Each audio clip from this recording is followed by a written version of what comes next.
Desde los mismos orígenes de la humanidad, hemos dirigido nuestra mirada a las estrellas. Esta gran fascinación por el universo que nos rodea ha llevado a todas las civilizaciones a tratar de describirlas y clasificarlas.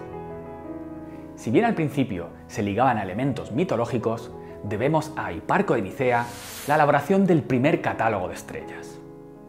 Este catálogo contenía la posición en coordenadas eclípticas de 850 estrellas, indicando magnitudes que permitían descubrir si aumentaban o disminuían de brillo, si nacían o morían.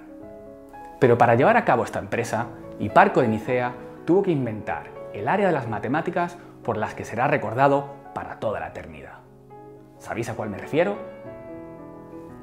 La trigonometría. En efecto, a la trigonometría.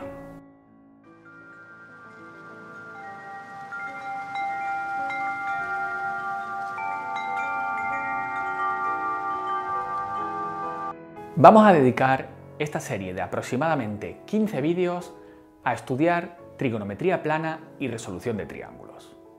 En esta primera entrega hablaremos de ángulos y cómo medirlos.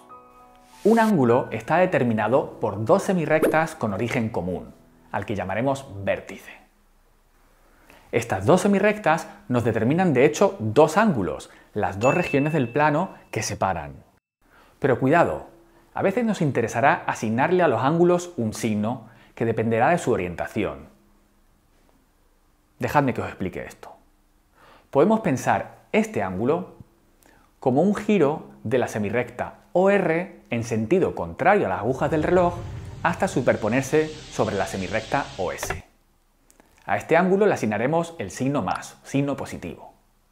Pero también podemos pensarlo como un giro de la semirrecta OS en sentido de las agujas del reloj hasta superponerse sobre la semirrecta OR. El ángulo será el mismo, pero le asignaremos un signo negativo. Volveremos a esta idea más adelante cuando sea necesario. Ahora nos interesa concentrarnos en la medida de los ángulos. La primera forma que veremos para medir los ángulos data de la antigua Mesopotamia. Consideremos una circunferencia de centro O. Dividámosla en 360 partes iguales. Cada uno de los ángulos determinados por el centro y dos radios consecutivos lo llamaremos un grado. Al ángulo de 90 grados lo llamaremos también ángulo recto. Al ángulo de 180 grados lo llamaremos ángulo llano. Y un ángulo de 360 grados es una vuelta completa. Si necesitáramos más precisión, podemos considerar cada uno de estos grados y dividirlo en 60 partes iguales. A cada uno de estos ángulos lo llamaremos un minuto. Es decir, un grado equivale a 60 minutos. Si necesitáramos aún más precisión, podemos dividir cada uno de los minutos en 60 partes iguales y llamar a cada una de esas partes, a cada uno de esos ángulos, un segundo. De esta forma, un minuto equivale a 60 segundos. Para la siguiente forma de medir los ángulos necesitaremos un teorema. Consideremos dos circunferencias concéntricas, con centro O, y un ángulo con origen en dicho centro.